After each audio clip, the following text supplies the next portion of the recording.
Late evening settles over Cedar Grove as Evelyn Carter pulls into her son's driveway after the PTA fundraiser. The split-level house is dark, blinds tight, and dread climbs her throat while the porch light stays dead. She unlocks the front door, phone in hand, and its beam jumps across the kitchen island over coffee cups, envelopes, and one startling thing. A hospital wristband with Damon Carter printed in block letters. "Hello?" she calls, voice thin. Her grip tightens on the purse strap as the smell of damp carpet rises. The quiet presses in, wrong, in a way that makes her chest ache. She flips through envelopes on the counter, credit card logos catching the light, her fingers trembling more than the paper justifies. The refrigerator hum fills the room, a low reminder that something works while the rest feels broken. "Damon?" she whispers again. No answer. Her shoe scrapes the tile and echoes back like a taunt. She picks up a cup, turns it, and sees a lipstick smear. Not hers. She sets it down harder than she means to, pulse quickening. The wristband glints nearby, its plastic sheen demanding attention. She yanks open a drawer for a pen, finds only rubber bands and a bent paperclip. "Where are you?" she asks the air. She flips the light switch. Nothing. The bulb is out. Or maybe nobody paid the bill. Family photos line the hall. One frame holds an empty space where a picture should be. She presses her palm flat to the island, half expecting to feel warmth, but the surface is cold. Memory stabs mailbox stuffed outside, porch light dead. She opens the fridge. Leftover cartons lean sideways, one marked with black marker, Lauren. Garlic hits her nose, sour and stale.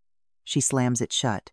"Answer me, son," she says, voice low but cracking. Her phone's screen shows the recent calls list, filled with unanswered dials to Damon. She presses the porch light switch again, dead. Her hand lingers on the plate, craving heat that isn't there. Her eyes return to the wristband, hospital logo clear above his name. She checks the time on her phone and hates how late it island. She forces a slow breath, then another, counting to 4 like she teaches the second graders at church. The wristband doesn't move, but it keeps pulling her eyes back. She lifts the band closer to her eyes. Damon's name is crisp, the print unblurred, the edges biting into her palm as if the plastic means to remind her it was made to lock around skin. The kitchen island stops being furniture. It becomes evidence. "No," she says. Then louder. "No." Her throat strains. "What happened to you?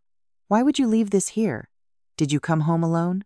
The questions sound wild, spoken into a silence that never answers. She pictures Damon stepping in, dropping keys, peeling the band from his wrist because something urgent pulled him away. Mail piled up, porch light ignored, cups stacked high, they all line up and tell her the same story. Something bad already happened. Her stomach knots. She forces her eyes back to the wristband and reads the date. Recent. Too recent.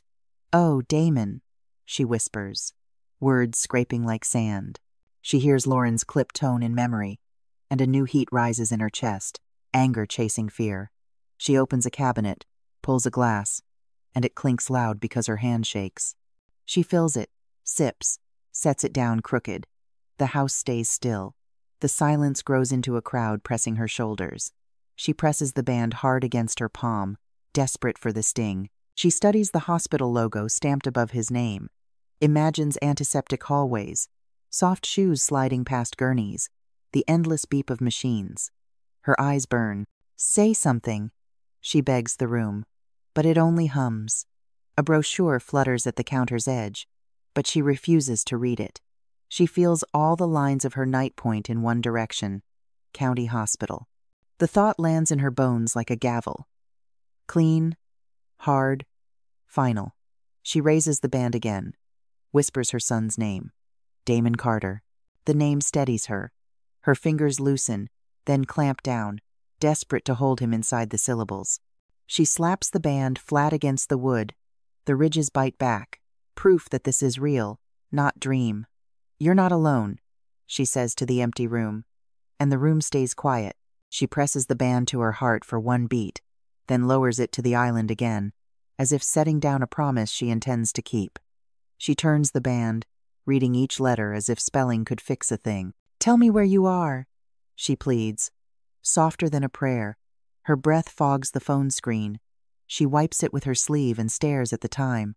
"I'm coming to you," she says, and the kitchen answers with nothing but the hum. Evelyn steadies herself against the cool counter, air tilting until she locks her knees. The band rests in her palm like a dare. She thinks of the last time Damon texted a half-joke about the PTA raffle and shame prickles. She only smiled and tucked the phone away. "I should have called again," she whispers. The cups crowd the island, careless like party guests who left without cleaning. Her thumb rubs the band's ridges. The kitchen feels colder than it should. She closes her eyes. The silence doesn't soften. Her back aches, not just from the drive, but from years of carrying worries she hid. A memory surfaces. Damon at this same island, biting into a cinnamon roll, sugar dusting his fingers. The sweetness turns sour inside her chest. "Please be okay," she breathes. A draft shuffles the envelopes. One slips, taps a spoon, metallic against the sink. She flinches. Images of antiseptic halls and monitors, beeping crowd her mind.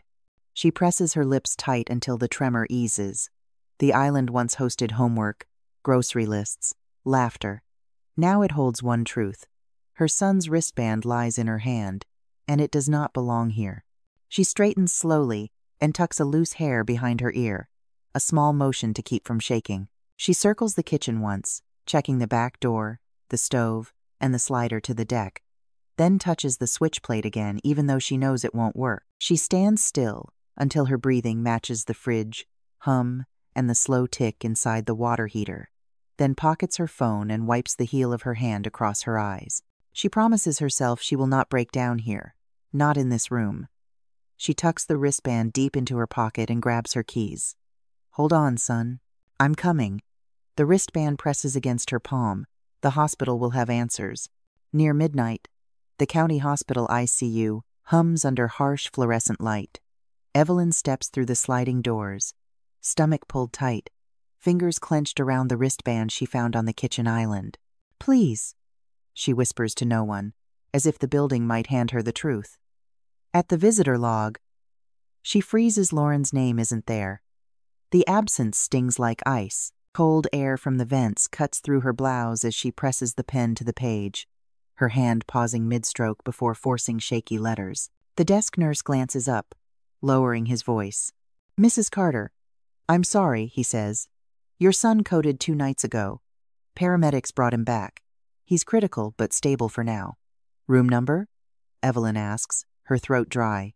"ICU 321. His tone carries the hush of practiced sympathy. She nods, slides the pen down the column, and sees the blank under family. The empty space feels louder than the machines. She follows the nurse's gesture down the corridor, shoes whispering against linoleum. A cart rattles by. Somewhere a TV leaks late-night news. A volunteer wheels a blanket warmer, heat wavering into the cold hall. Evelyn passes a bulletin board cluttered with pastel pamphlets, grief groups, meal trains, numbers to call, one tab ripped off in a hurry. The elevator dings, closing on someone else's heartbreak. Ceiling tiles repeat like graph paper above her, comforting and suffocating at once. She counts her breath. 1, 2, 3 to keep moving. Her fingertips brush the wall, paint cool under her skin.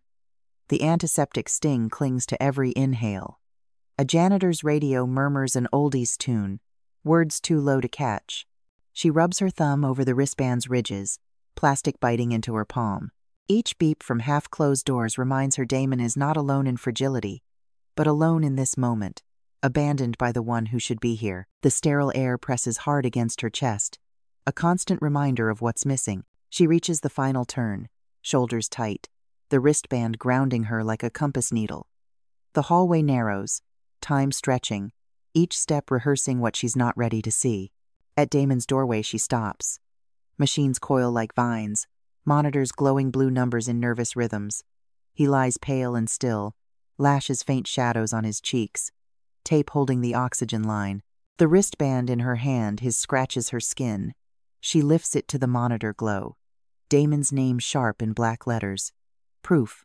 Her breath jerks. "I'm here," she says. The nurse at her shoulder murmurs, You can sit with him. She drags the chair closer. Its legs squeal, then settle. Damon, she whispers, voice cracking. It's Mom. The monitor answers in steady chirps. He's been responding to treatment, the nurse adds carefully. But it's minute to minute. Evelyn nods, unable to pull her gaze from Damon's face. She studies a shaving nick along his jaw, the swelling at his hand pressing against the band of his ring. On the far wall, a laminated infection precaution poster uses fonts meant for children, and the absurd gentleness makes her throat ache. A bag of clear fluid trembles on its pole each time the vent exhales. Do you see this? She whispers, showing the wristband as though he could blink.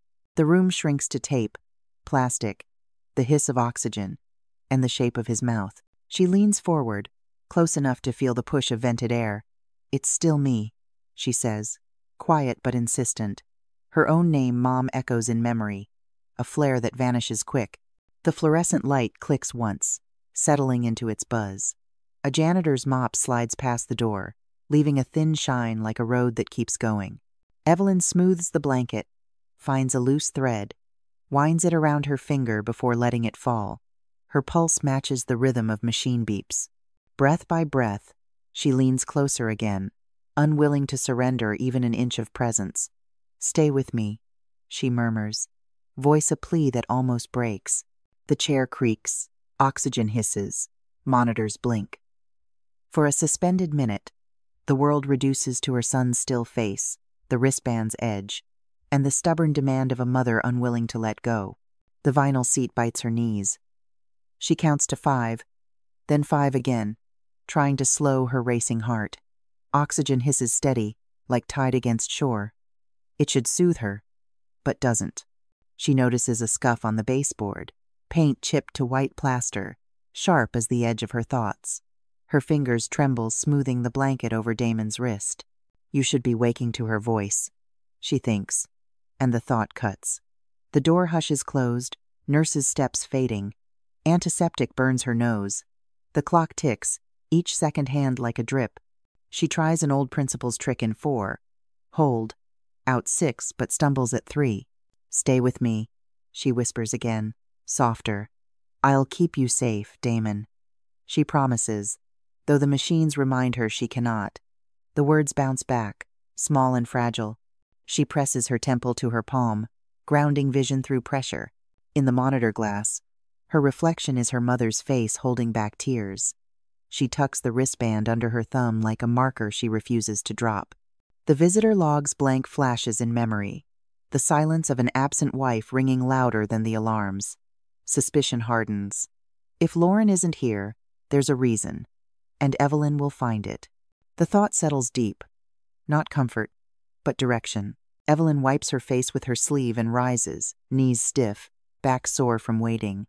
She slides the wristband into her pocket, hard edge pressing against her palm. Straightening, she follows the ache in her spine like a compass line leading out of the ICU.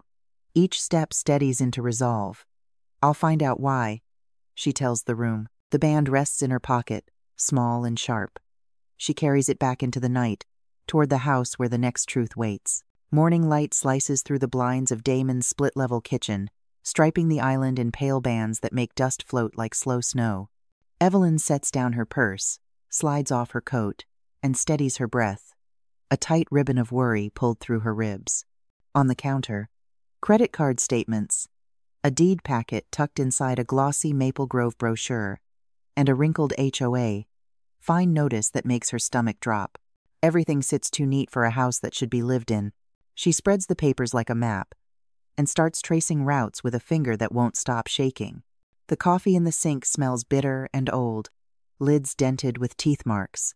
Someone was rushing, not cleaning, and not caring who had to smell it later.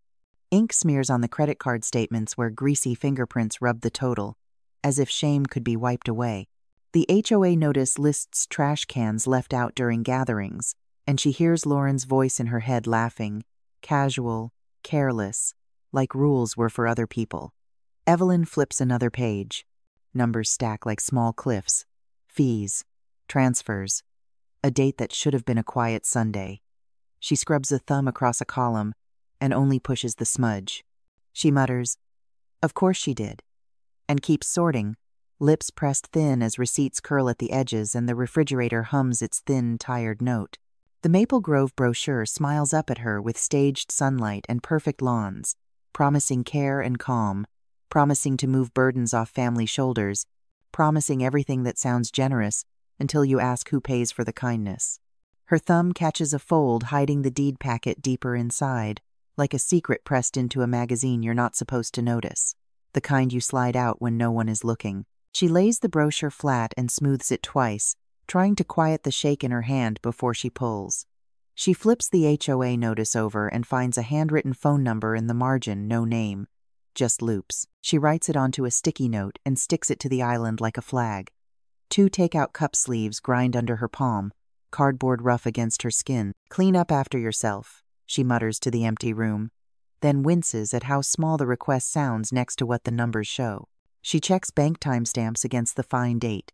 They sit side by side like 2 cars blocking the same driveway. Outside, a delivery truck thumps past, and the window rattles. Inside, her patience does the same. She pulls the packet free and lays it flat on the island. Paper bites her skin as she lines up the pages. There's a quitclaim, a notary stamp that looks too neat, too new, too proud of itself. Her mouth goes dry. "Senior living for peace of mind." The brochure crows from the margin, and she hears herself answer, "For whose peace?" She draws a breath. Damon wouldn't have tucked this away. Another breath. She's moving me out to move herself in. A colder one. "Flip the deed. Park me at Maple Grove. Sell the house like a spare chair." Silence drops heavy between the walls. Then the refrigerator hums again, ordinary and cruel. Evelyn presses her palm to the notary box, feeling only smooth paper where there should be weight. Dates line up too neatly with the HOA fines and the charges for champagne and snacks. The credit card totals march beside them like little soldiers who never ask why. She can see the scene.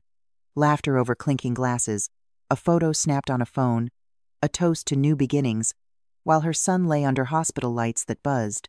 Her back tightens. The packet turns suspicion into something harder, a shape she can hold, an edge that can cut.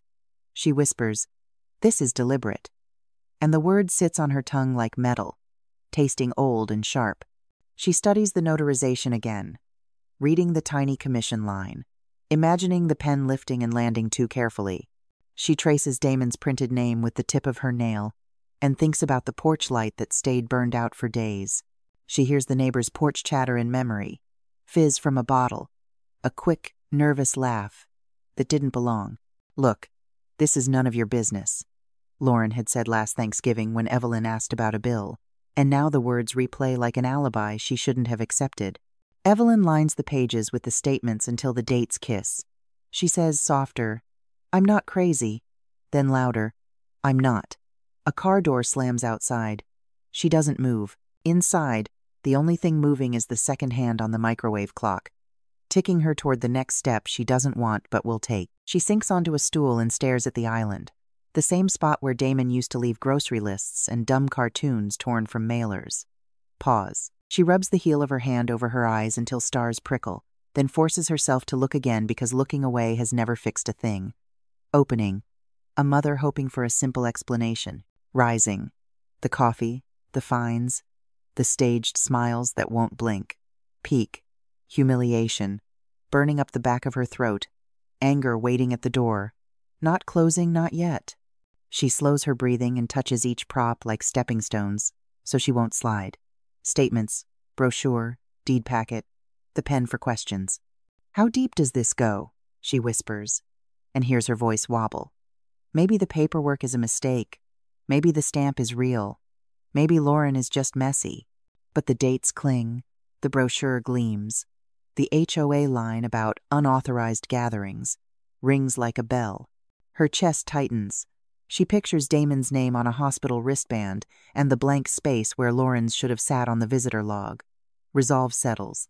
She squares her shoulders, pulls the chair close, anchors her elbows, and becomes the thing that won't move. The island is a battlefield now, and she is still standing. She gathers the deed packet, tucks loose corners back under the staple, and slides the Maple Grove brochure on top, letting its glossy promise sit where she can watch it without blinking. like a warning label that finally reads true. She will keep turning pages until they give up the next hiding place. And she will mark every date that lines up with a charge or a notice or a laugh she didn't hear, even if it takes all night with a pot of coffee and a stack of sticky notes. Tomorrow, she follows the brochure's trail and finds who thought care meant pushing her out. The island remembers. And so will she. Morning slides across the kitchen, thin light on the bare counter, and my stomach feels hollow as the bank statements fan out like teeth. The vending machine coffee sits lukewarm, burnt sweet in the air, and the numbers march down the pages like they know where they're going, and I don't. I breathe once, line the envelopes left to right, and say, dates first. M. I steady the stack and sort by month, circling charges that don't sound like Daniel and dates that sit inside his hospital weeks, the pen scratching a rhythm I know from years of grading. The blurred contract copy is grainy. The ink drifts at the edges, a hand not truly in control. Paper edges bite my fingertip. The fridge hum holds a single note. The laminate is cold under my forearms. An alert pings from my phone, one short buzz, then another, and I let it vibrate against the counter without looking because the numbers in front of me are louder. Amounts next. I underline a payment that hit the same day the nurse charted morphine, then circle a transfer that jumps accounts like it had permission. Then the contract. The signature on the refinance looks like someone borrowed his name and pressed too hard to make it fit, a shake slanting through the last letters. Stay with the facts, I whisper, because anger won't help me prove what it wants to shout. I stack the statements again and read them out loud, the way I would to a nervous student, slowly, evenly until the cadence slows my breathing. I spread the pages in a straight line, each month squared to the counter's edge, each number answering the next like a call and response. I slide the contract center, lay a blank sheet over the paragraphs that pretend to explain, and leave the signature box showing. The ink is low contrast, almost gray, as if someone faxed and refaxed until the page forgot where it started. I take a photo of the layout, then a close-up of the shaky scrawl where a clean line should be. The lens catches the smear cleanly and doesn't let it blur again. I whisper the date of the refinance and the week of the ICU, once, twice, to hear how near they sit. The words sound wrong together. Another alert pings. I don't check it. I mark the payments that led to the contract and the notices that followed, arrows moving in one direction.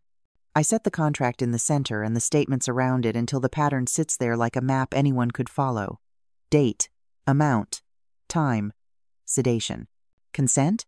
5 words build a wall I can lean on, a wall with a door shaped exactly like the missing signature.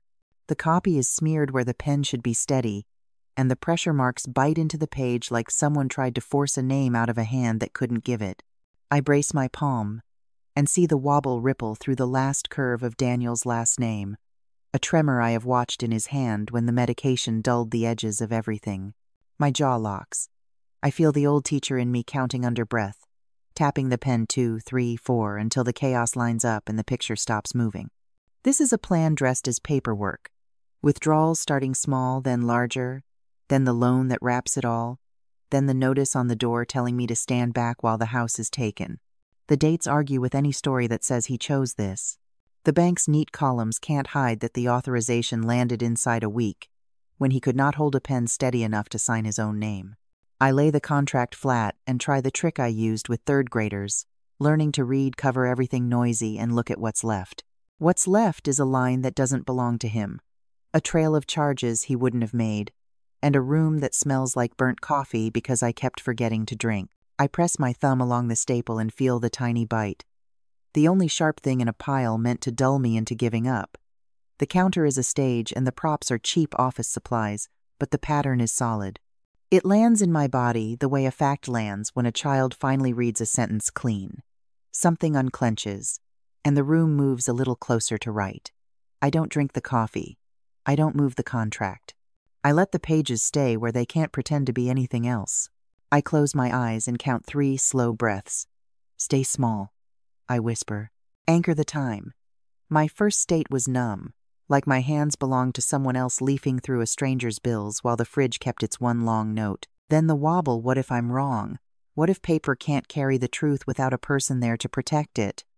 What if the room decides not to believe what it can't bear to see? At the peak came the humiliation.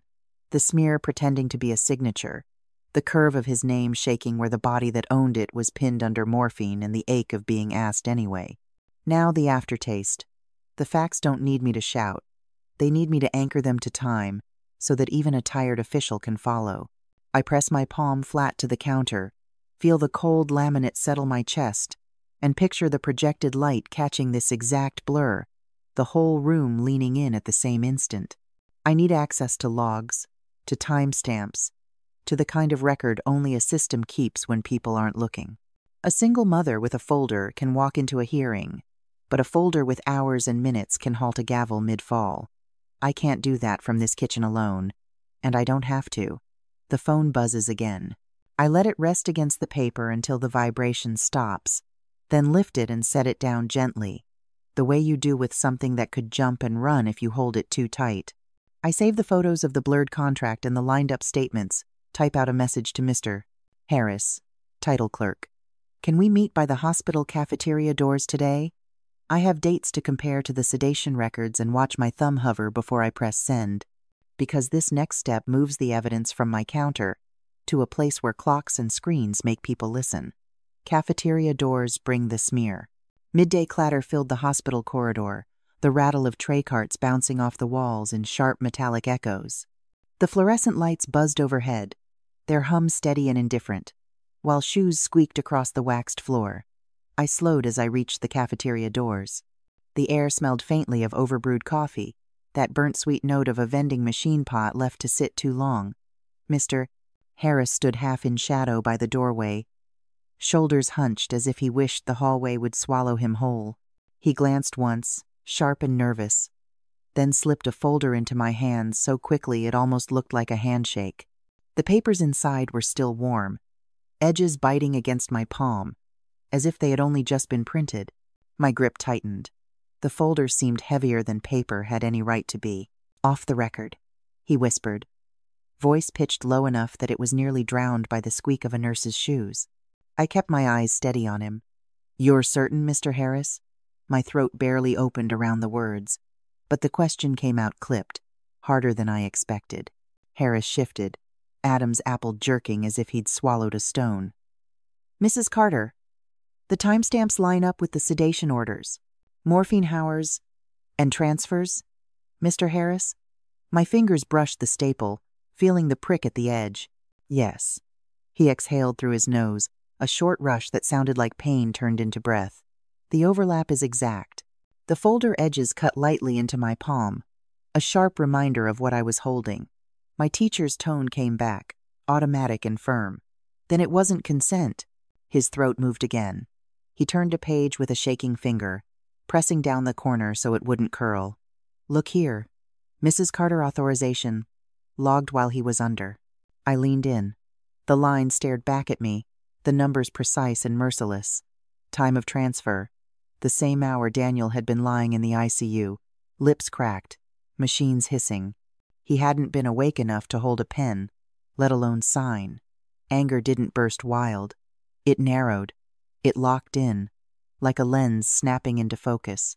He couldn't even hold a pen, I said. My voice rose without permission, echoing once against the tile. Heads turned down the corridor, but no one paused. Harris's eyes darted toward the cafeteria door, then back to me. Don't use my name in this. The paper will speak for itself, I said. Steadier now. The words landed flat.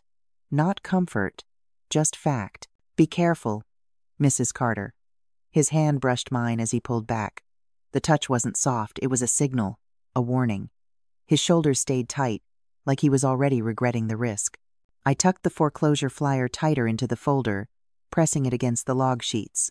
Thin paper rasped against heavier stock, proof layered over proof. The hallway smelled sharper now. Disinfectant, burnt coffee, and the faint sugar of muffins left too long under plastic. A tray on the side table held half-eaten muffins, crumbs scattered across paper liners. No one reached for them. No one wanted the taste of them. They looked like comfort gone stale, sweetness that had no place here.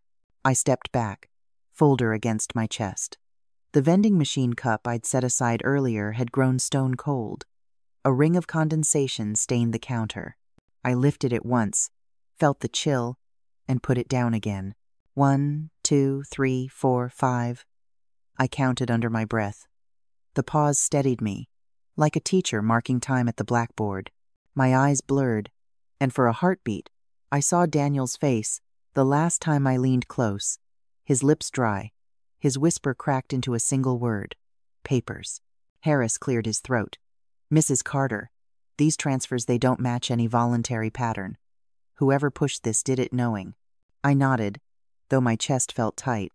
Knowing he couldn't fight it, they used the hospital's quiet. My voice shook once, then hardened. You have their times, Harris said. He didn't add more, and maybe he couldn't. The fluorescent light buzzed overhead. A cart rattled past, wheels squeaking, the smell of bleach trailing after it.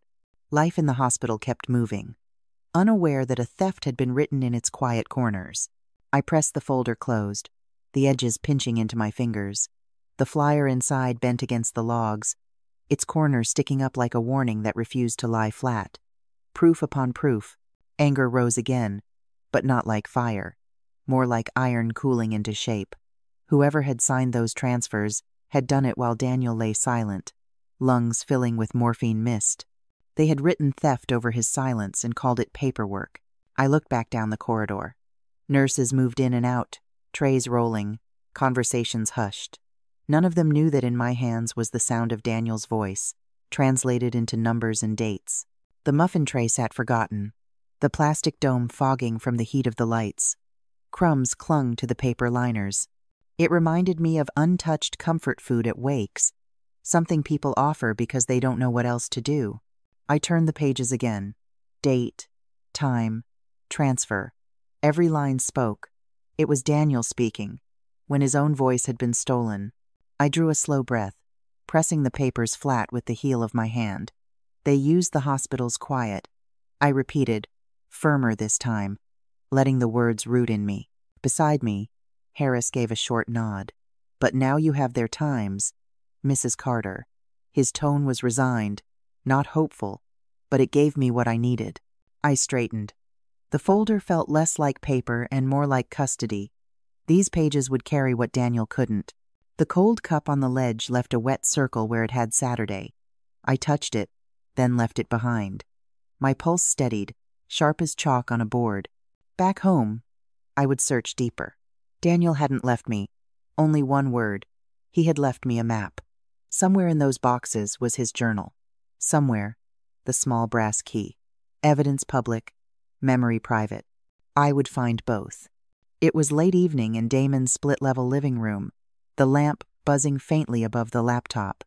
Evelyn sat stiffly, breath caught, staring at the USB already pushed into the port.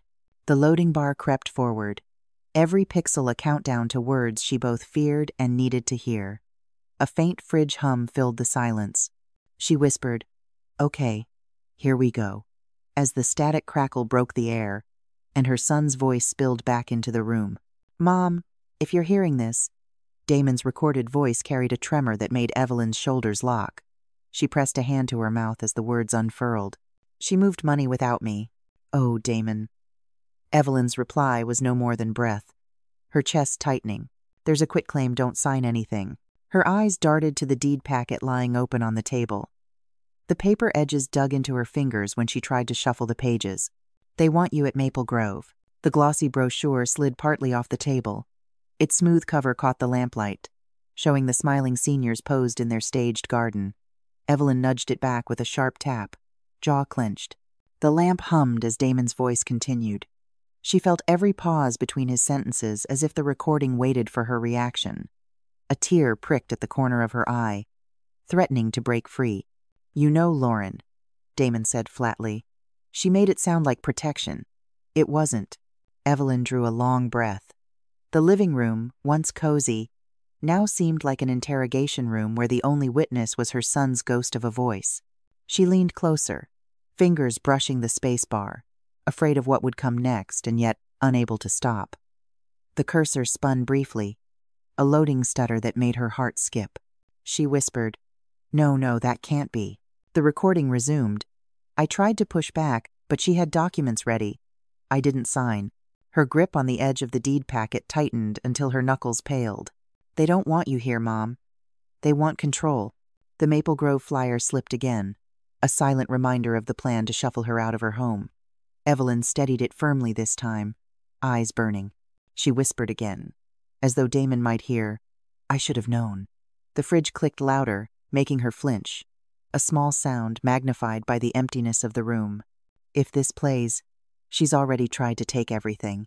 Damon's tone hardened, cutting through the room sharper than any knife. "No, no." Evelyn's voice cracked, spilling into the empty air. "USB has timestamps show the board." Her hand trembled, palm damp, hovering above the keyboard. The static hissed for a beat, then his voice softened. "Mom, I'm sorry." "I hear you," Evelyn sobbed, the words torn straight from her chest. A tear dropped onto the spacebar, spreading into a dark spot. The deed packet blurred through wet eyes. She fumbled to keep the pages straight, but Damon's voice overrode everything. "She set this up. Don't let her finish it. Flip the deed. Don't let it bury you." Evelyn's shoulders shook once, a single violent tremor. How could she?" The question died unfinished. The USB seemed to glow with weight, the smallest object commanding the entire house. Its metal edge caught the lamplight, a sliver of truth too heavy to deny. The fridge hummed louder, or maybe her ears just filled with blood rushing.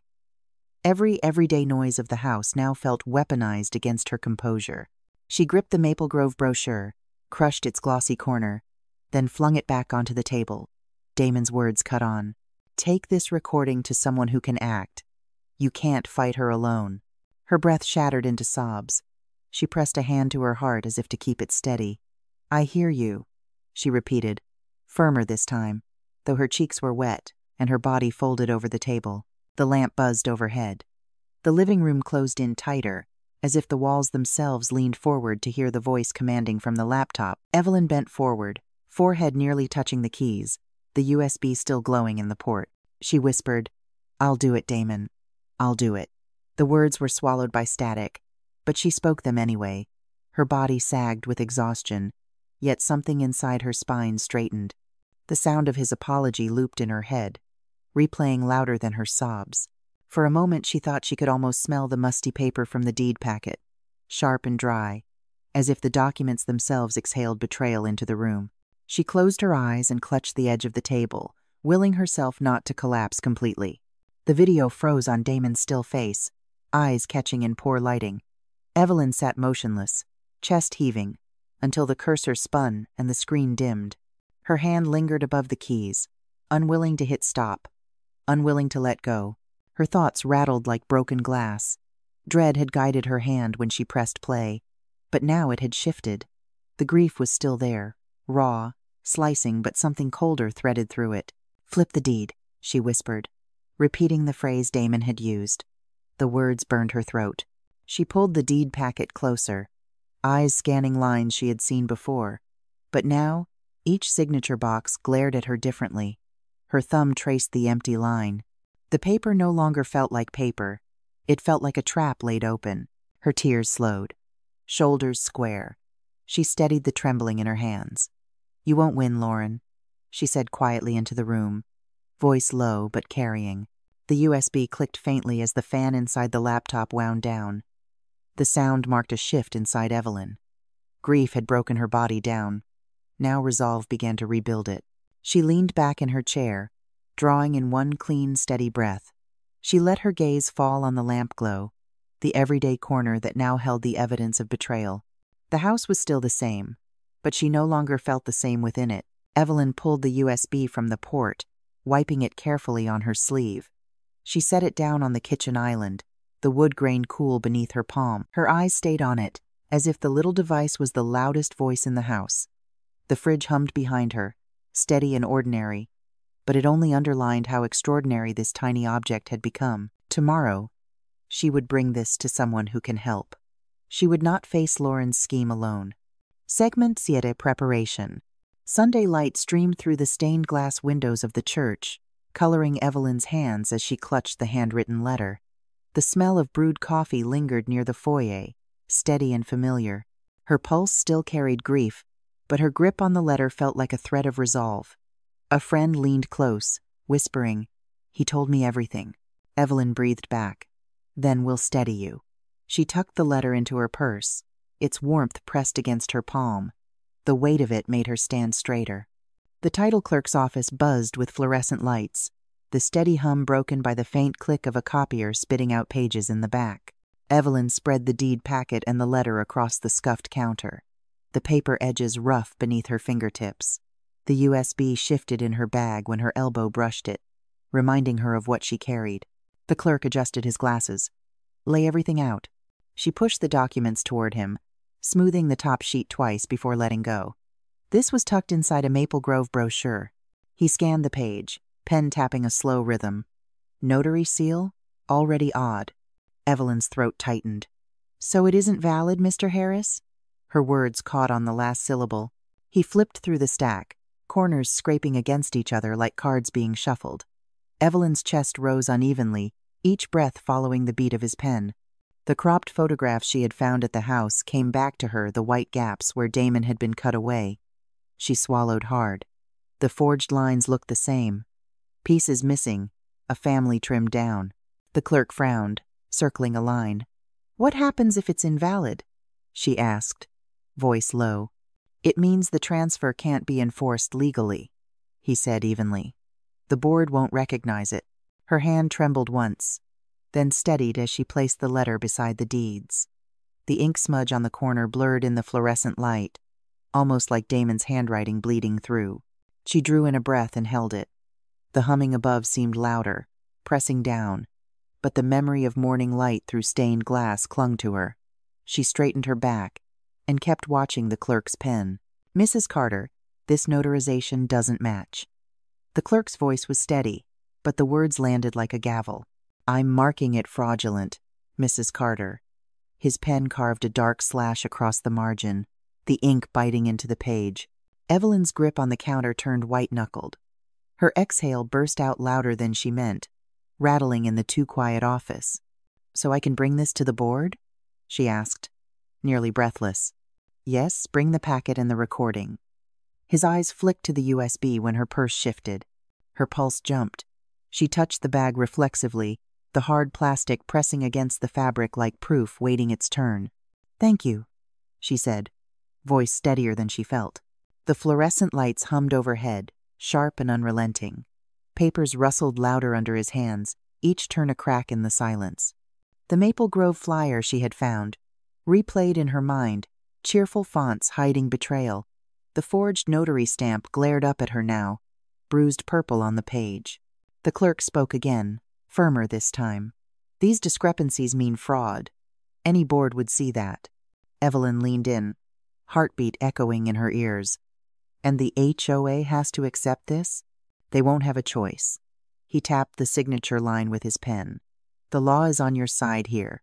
Her shoulders sagged an inch, the first release she had allowed all morning. She pressed her palm to the letter lying beside the deeds. Damon's words, inked in a shaky but familiar hand, seemed to whisper through her skin. "Keep going, Mom." Her throat closed, then opened with a sharp inhale. For a second, she thought she might cry, but the tears receded, leaving only heat in her chest. The clerk gathered the pages into a neat stack, his movements brisk yet careful. "Bring all of this on Monday," he said. "Don't leave anything out." She nodded, fingers trembling as she slid the packet back toward herself. The paper edges stung, grounding her. Her lips parted. "I will." The words came out quiet, but final. The fluorescent hum continued, but inside her the ringing softened. Fraudulent. The word repeated like a drumbeat, both terrifying and liberating. Outside the clerk's office, Evelyn paused on the sidewalk. The sun pressed against her face, warmer than the humming lights she had just left behind. She drew in a breath, held it, then let it out slowly, her chest rising and falling in a rhythm that finally felt her own. "I can do this," she whispered, the words barely audible above the traffic. Saying it out loud steadied her more than she expected. Her phone buzzed in her purse. She dug past the deed packet and letter to answer.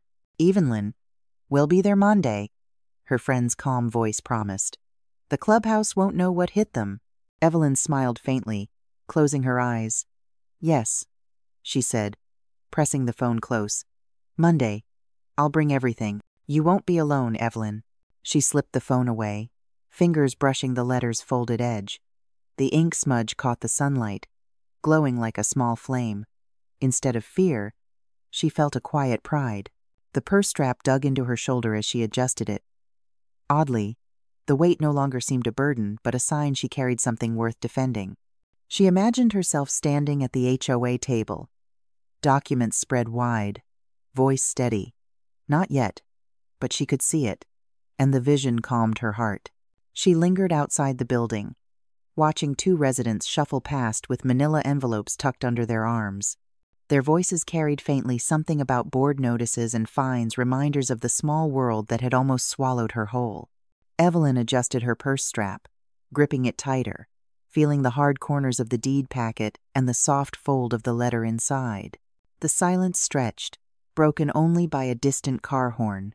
She squared her shoulders, narrowing her eyes at the row of houses beyond. Her eyes set toward the HOA clubhouse. Clubhouse next. Evening shadows stretched across the HOA clubhouse windows. Evelyn sat at the folding table, fingers brushing the cool laminate of the kitchen island recalled from home, the weight of her son's hospital wristband heavy in her pocket. The fluorescent lights hummed overhead, too bright, too sterile, like the hospital nights she couldn't forget. She whispered once into the empty air, "Damon?"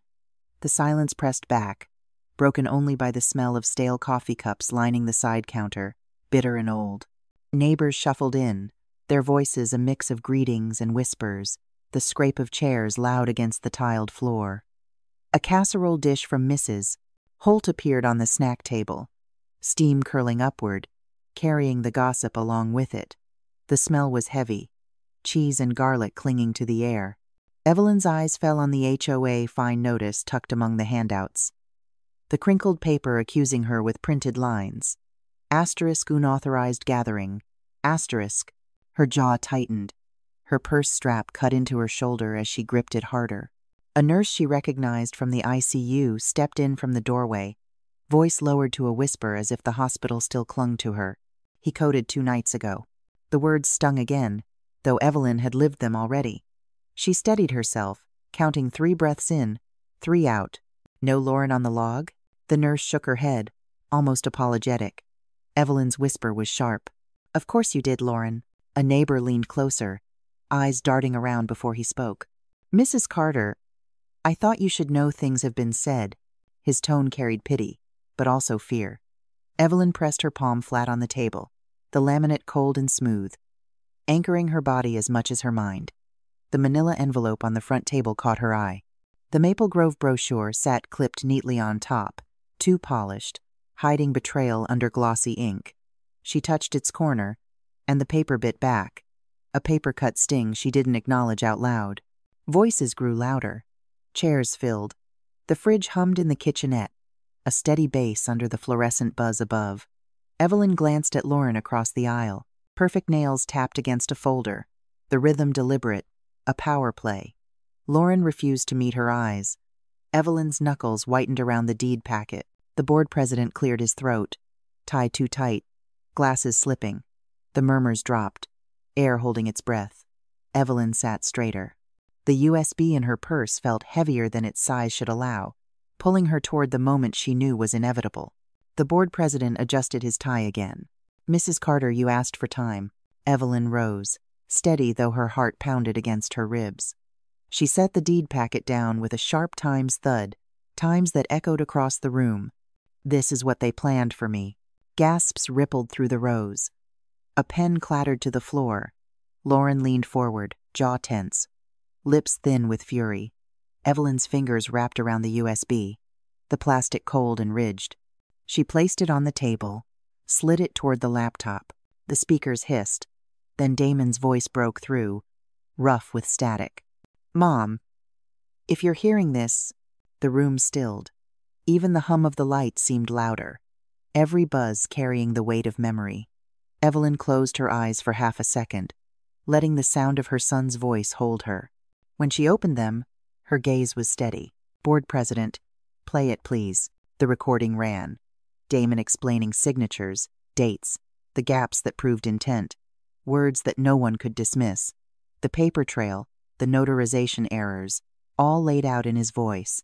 Each sentence layered against Lauren like bricks she could not climb. Lauren's chair scraped harshly against the tile.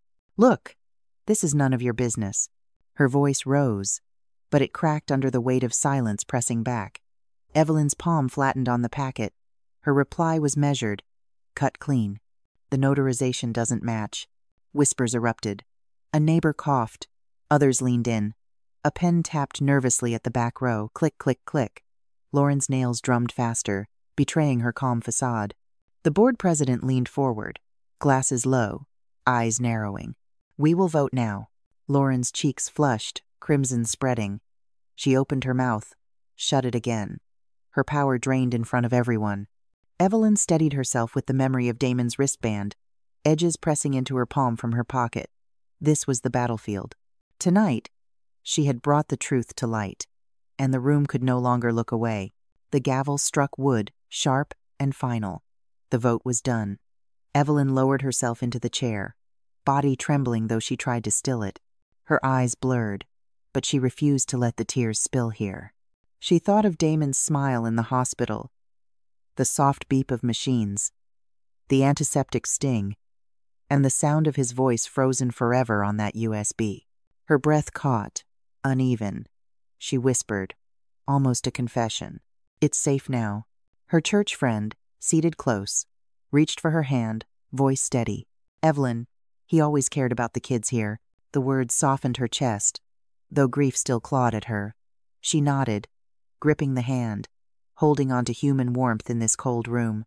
Her mind drifted home, to the cedar chest waiting for her touch, the handwritten letter resting inside, ink soft and fading, words steadying her for tomorrow. She pictured the casserole left untouched on the table, the bitter scent of coffee cups on the counter, the island at home once cluttered with notices and wristbands. Now she saw it differently open space, a place not for battles but for roles, cooling, and neighbors laughing again. Lauren's humiliation replayed in her memory, the crack in her voice, the flush in her cheeks. Sharp satisfaction prickled, but it was fleeting. What stayed was Damon's voice, threaded with courage, anchoring her forward. For the first time, Evelyn allowed herself to believe a seed had been planted, not in papers or property, but in something living. The clubhouse emptied, footsteps trailing off into the cool night. Evelyn lingered. The room smelled of dust and burnt coffee, silence settling over folded chairs. Her breath slowed, chest heavy but steady, as if the walls themselves were exhaling with her. She let the hush soak in, holding it like a blanket for just a moment longer. Her hand rested on the cold laminate of the table, the surface as solid as the island at home. She whispered into the emptiness, voice carrying both ache and resolve, tasting the bittersweet edge of healing. Her palm pressed flat, steady. Not a battlefield anymore. The clubhouse smells of floor cleaner, and the hum of the fluorescent lights feels louder than it should. Folding chairs line the walls, neighbors perched with their phones ready, waiting. Evelyn sits near the front, her fingers brushing the edge of the chair back, telling herself to breathe. The podium wood looks worn, scratched by decades of meetings. She thinks of her kitchen island at home, how that scuffed edge once held her steady in storms. The HOA president clears his throat, papers trembling slightly in his hands. "Access is suspended pending review," he declares, voice crisp against the humming lights. The words land flat, but the weight settles on every face in the room. Lauren is up before the silence holds. "This is a setup," she snaps, nails drumming a sharp rhythm on her chair. The sound of glossy paper slapping down breaks the tension, the Maple Grove brochure sliding across the table, skidding to the edge before falling. It lands face up this time, all bright promises and staged smiles. A few neighbors lean forward to see it. Phones rise higher, one after another, lenses clicking, little red lights blinking like watchful eyes. "Get this start now," a man mutters, angling his screen. Evelyn hears it and feels her chest tighten. She grips the back of her chair, plastic cool against her palm. She steadies her voice. "You heard Damon's recording. The USB isn't plugged in anymore, but memory makes the click echo again in her mind. The room had gone still when his voice first filled it. She feels that hush vibrating even now. Lauren laughs too loud, brittle. "You people believe anything," she says. But nobody answers. The board secretary scratches pen to paper, the steady rasp marking her words permanent. Neighbors shift in their seats, chair legs squeaking, bodies leaning away from Lauren's fury. The fluorescent hum grows louder in the pauses. Evelyn wants to speak again but resists. She remembers the inner rule. Silence carries further than argument. Lauren presses on, desperation in her tone. "You all think you're safe?" Her eyes dart to the cameras, catching her every word. The crowd is silent, the air packed tight. Evelyn doesn't move. Her thought is firm. Don't chase her words. Let the room decide. Lauren spins toward Evelyn, voice cracking under strain. "You forged it, Evelyn." The accusation comes shrill, desperate, bouncing off the walls of the clubhouse. Evelyn doesn't rise to it. The room itself begins to answer, noted in the minutes. The secretary says, her pen scratching hard, pressing into the page. "It's on video," a neighbor calls, his camera steady, red light burning. Another voice follows. "It's right there, plain as day." The chorus swells, ordinary voices layered into something undeniable. Lauren's jaw clamps tight, her nails tapping a frantic beat against the chair, the rhythm slipping uneven. "You're destroying me," she spits, but the words sound smaller than her anger. Evelyn finally speaks. "I won't argue with cameras." Her tone is calm, even, like a stone dropped into water. The silence afterward ripples outward, stronger than any retort. Lauren throws her arms wide. "You'll regret this," she shouts, but no one flinches. A phone shutter clicks. Another follows. The flashes reflect off the glossy brochure still curled at Evelyn's feet. Its smiling faces staring back, caught in a lie. Security steps forward, his presence filling the narrow space. "Ma'am, please step back." His voice cuts cleaner than Lauren's, the weight of authority settling the moment. She jerks once, but the shift of bodies, the steady wall of cameras hold her in place. The board president leans into the mic, voice flat. The record is clear. The decision stands. His gavel strikes once, wood against wood, sharp and final. Evelyn lowers her eyes to the island image in her memory, the scuffed edge where Damon once leaned, quiet but steady. That counter had been a battlefield too, until now. The room feels like another version of it, arguments clattering across surfaces, proof laid bare. The hum of the lights fills the silence. Pen scratches continue, writing what cannot be unwritten. The squeak of a folding chair echoes as someone shifts away from Lauren. Lauren's voice falters, dropping to a whisper. They'll see. But the words scatter, thin, almost swallowed by the fluorescent buzz. Evelyn feels no victory, only release. This is the proof. Not joy, just the end of doubt. She shuts her eyes for a breath, hearing again the faint static before Damon's voice had played. That sound is still lodged in her chest, heavier than any gavel. The board president lifts his mallet once more and strikes, ending the moment. Noise fades as the meeting dissolves into fragments. Chairs scrape, rubber legs squealing against tile. Neighbors murmur in clusters, voices low, their phones sliding back into pockets with small clicks. Evelyn remains seated, her hand still gripping the back of the chair, though the tension in her knuckles has begun to ease. "It's done for now," she whispers, the words almost lost in the shuffle. They taste plain, steady, like tap water after a long day. The silence she kept feels heavier now, but also cleaner, like air after rain. A woman pauses beside her. "We're with you, Mrs. Carter." The sentence is short, ordinary, but it presses into Evelyn's chest with more weight than the gavel strike. She nods, not trusting her voice to answer. Lauren's bitter words linger like smoke. "You'll regret this." Yet instead of cutting, they simply float, shapeless. Evelyn wonders if humiliation feels different when you're not the one holding it, less like triumph, more like the dull absence of denial. She exhales, long and shaky. Her palm slips from the chair, leaving a faint squeak as plastic releases skin. The kitchen island appears in her mind again, not as a battlefield but as a place of ordinary routines where groceries land, where Damon once set his hand without a word. That image steadies her more than any victory. Next, make the house safe, then guard what's left. The thought settles deep, heavy as stone, anchoring her. Neighbors trickle out, their voices drifting into the hallway, fading like a tide pulling back. The fluorescent hum softens as the room empties, leaving the scrape of one last chair folding shut.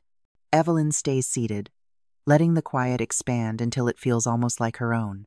She rises slowly, brushing her hand against the chair back one final time. The space smells faintly of cleaner again. Ordinary. Nothing left of the storm that had passed. Tomorrow, locks change, she says under her breath.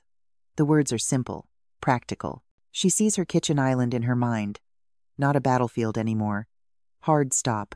Morning sun glances off the pale siding of Damon's suburban house.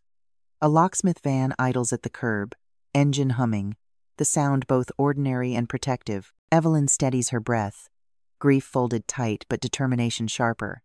The locksmith shoulders his tool bag and nods at her. She gestures toward the door, sweater hem clutched between her fingers. Inside, the kitchen island waits, no longer piled with accusations, only wood warmth catching the light. The quiet hum of the refrigerator sets a rhythm beneath her nerves. She tells herself, "This begins today." The locksmith kneels at the front door, tools spilling in a neat row across the porch. "Deadbolt too, ma'am?" he asks, polite, brisk. Evelyn nods. "Yes, all of it."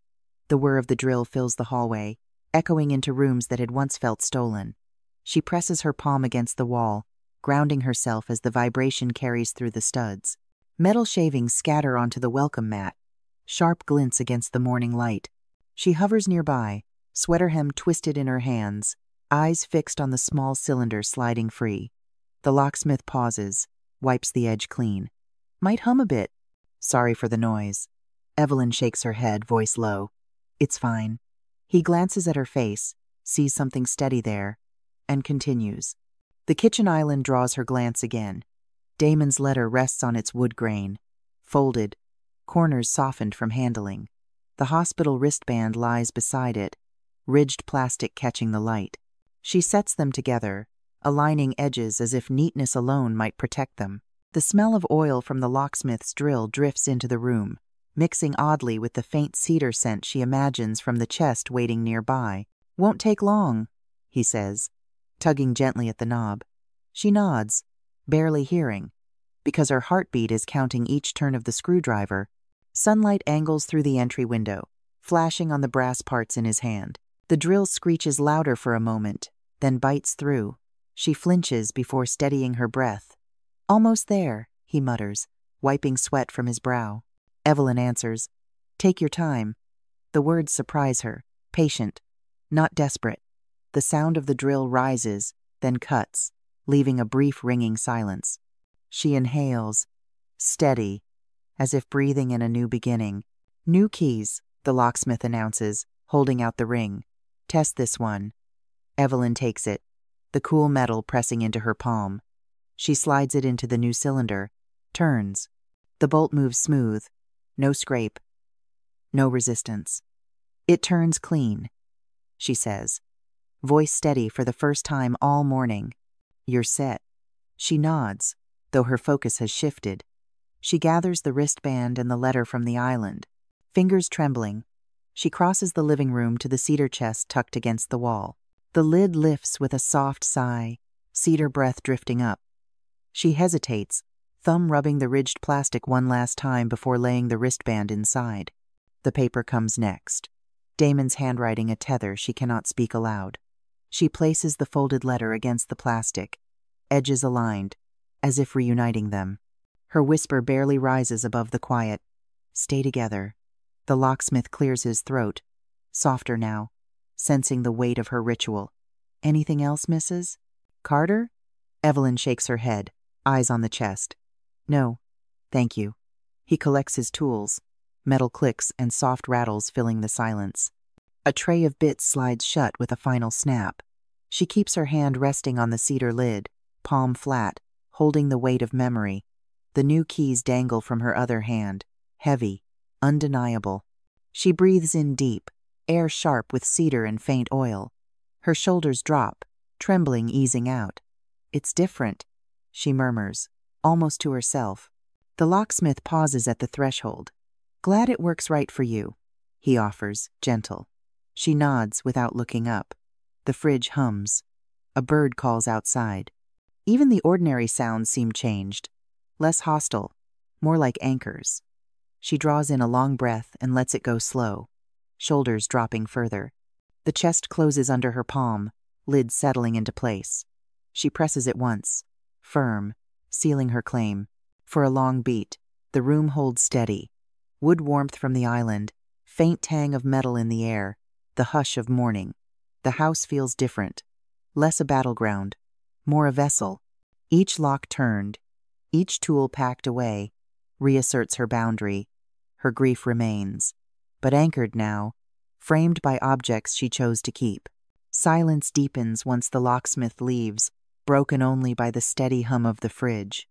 Evelyn whispers, "It's safe now." Words that quiver and settle. Her breath stumbles, then steadies, the cardigan hem no longer clutched.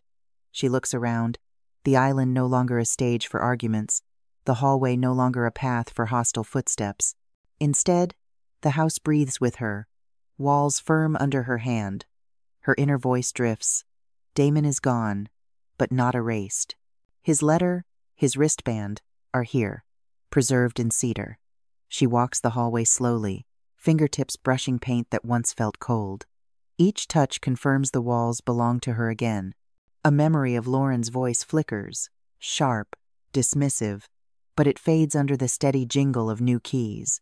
She tests them in her palm again, feeling their cut edges, their promise. Each click on the ring reminds her of choice. Locks remade, boundaries reset. Her heartbeat keeps pace with the memory of the drill hum, now replaced by quiet. Her grief wavers, but the wobble is softer, contained. Empowerment takes root in that pause. The chest holds what she cannot, but the house now holds her.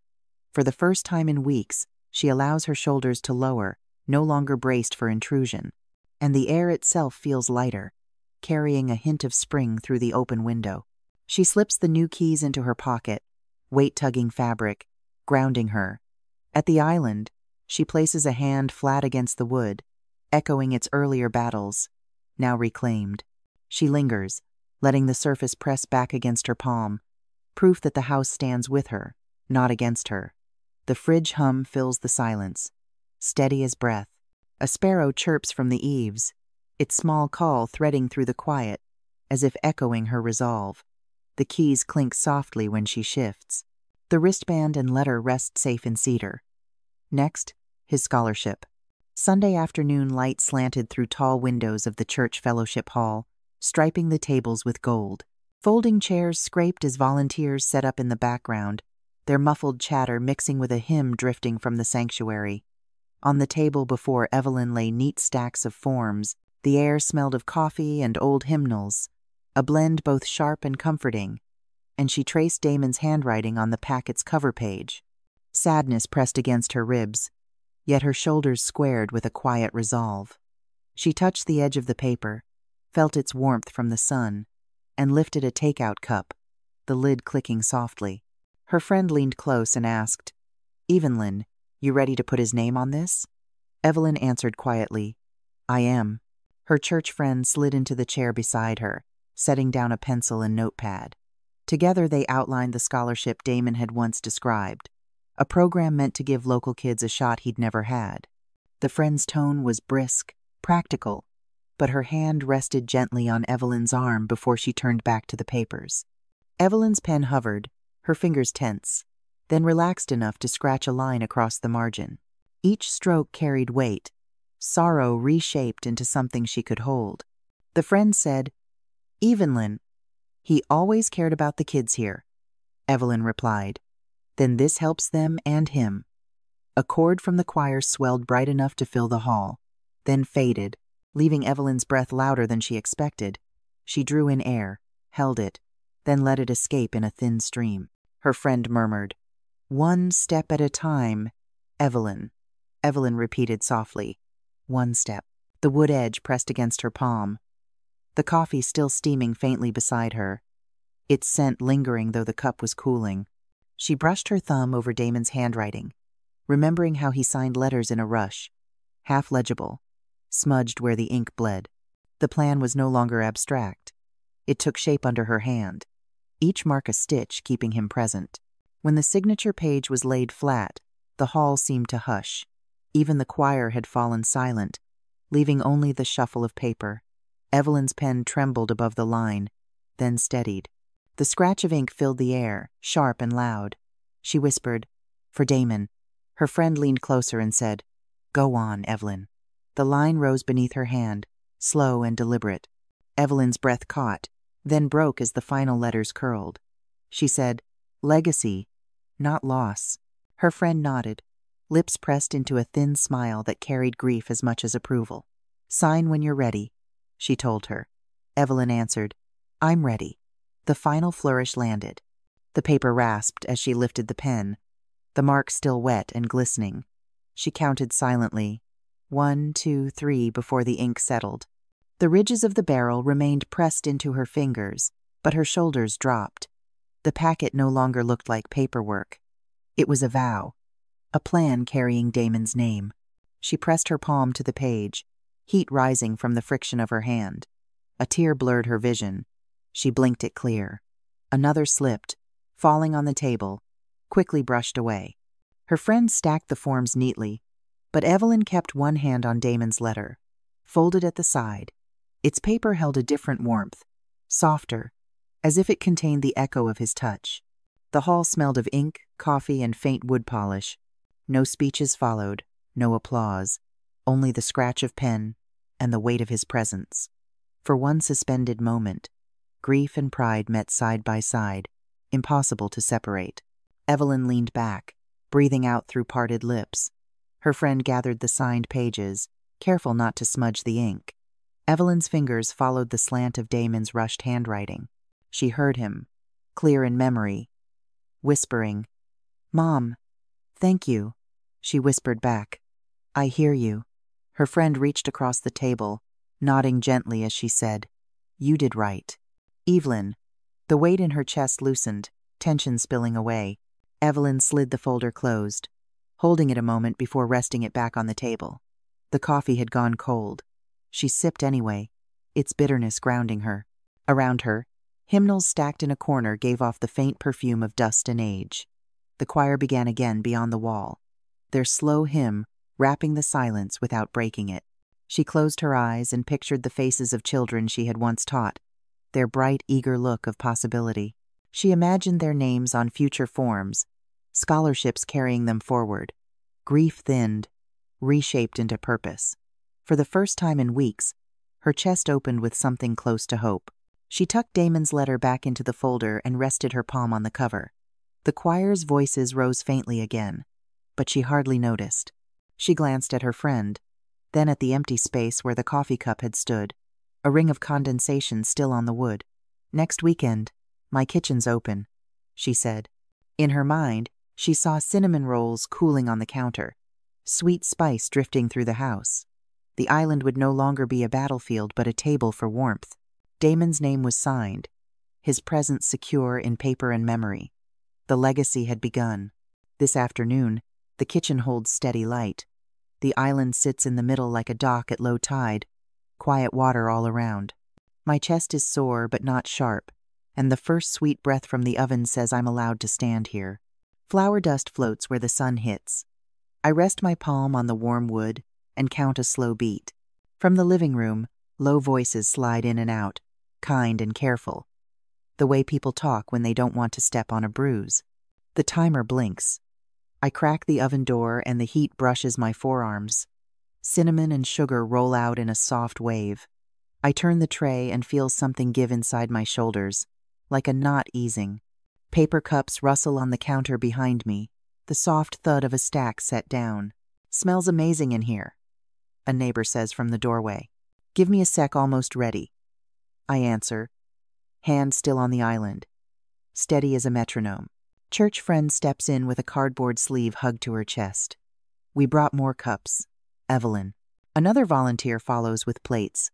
Plates too, where you want 'em? Right by the island. Thanks. I slide the tray back in and close the door, the hinge whispering shut. A neighbor leans closer, not nosy, just near enough to be kind. We're with you, Mrs. Carter.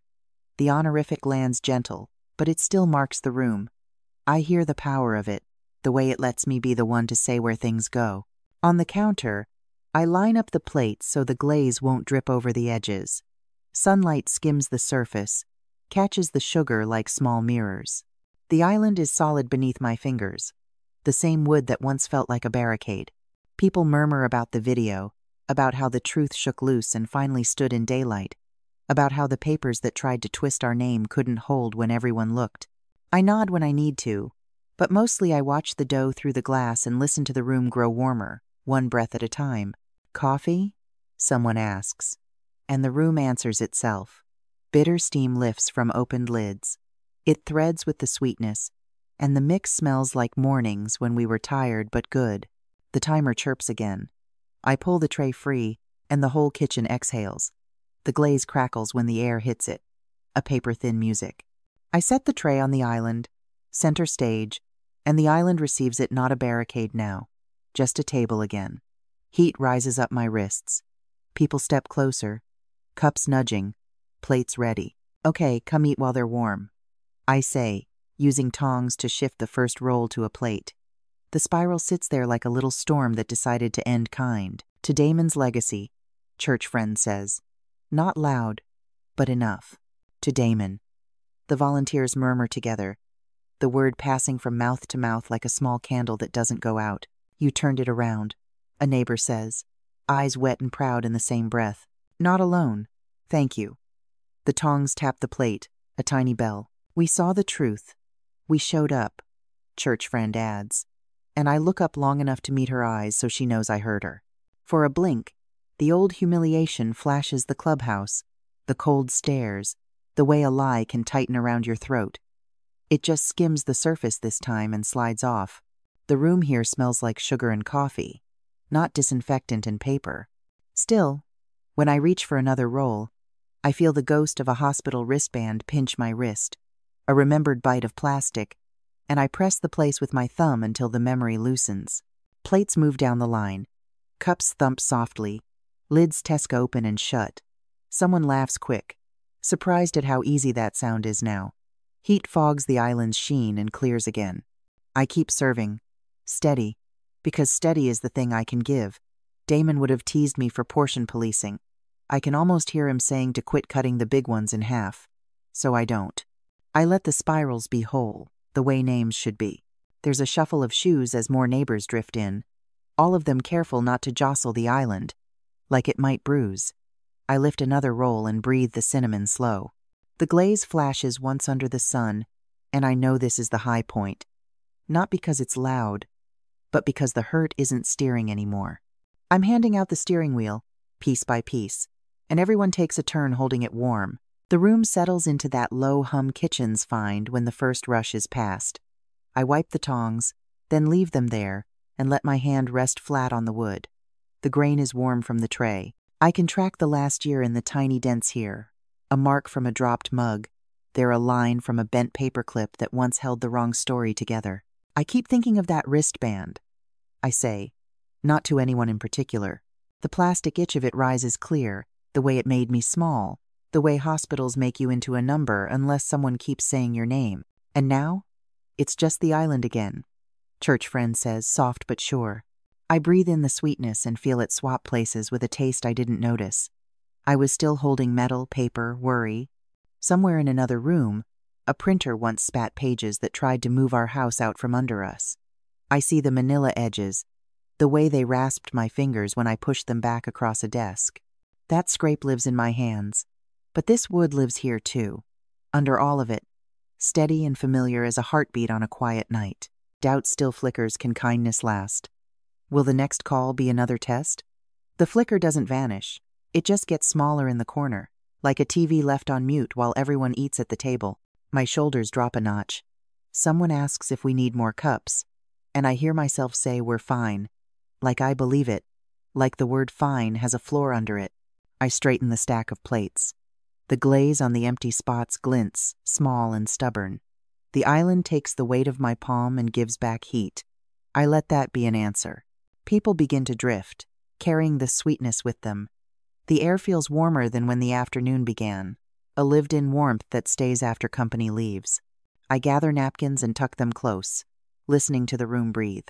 I smooth the wood with the side of my hand and keep it there a moment, like sealing something in place. This is where it lives, I whisper. The island holds the promise, and I let it hold me back.